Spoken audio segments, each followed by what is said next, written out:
serious question. I've asked a lot of players this, but the transition from playing to not playing.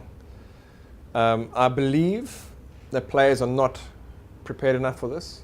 They don't know what's out there. We've been spoiled playing football. We've woken up and given a 2-week plan. People pack our bags for us. We've fed, and all that stops. How have you found the transition, and what advice can you give, not just to footballers, maybe to professional sportsmen in general, that what is coming and how to be better prepared for that? I don't know which clubs you played for, but I never had my bag packed for me. Big dog. Yeah. But seriously, I think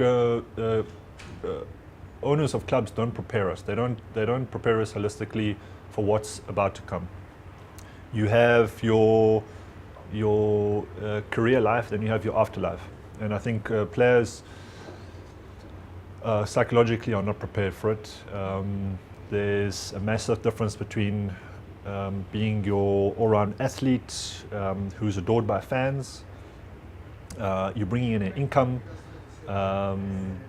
you're getting phone calls from journalists, you're in demand, and then all of a sudden that gets taken away from you. That stops, yeah. And a lot of players are not prepared for it, and I think that's got to change sooner rather than later.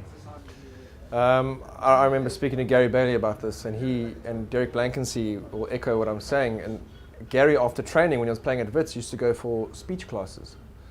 And Derek used to say, what are you doing? He says, because one day I'm going to be on TV.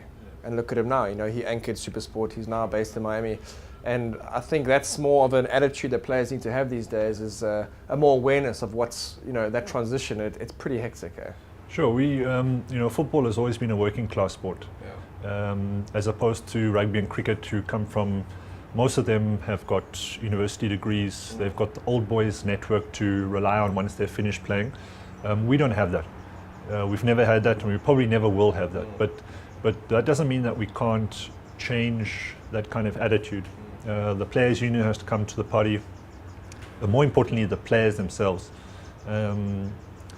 I recently sat with an ex-player who made a very good point in the fact that we have to start respecting ourselves so that corporate South Africa can start respecting us. Fair enough. And as soon as we start changing that perception, the better.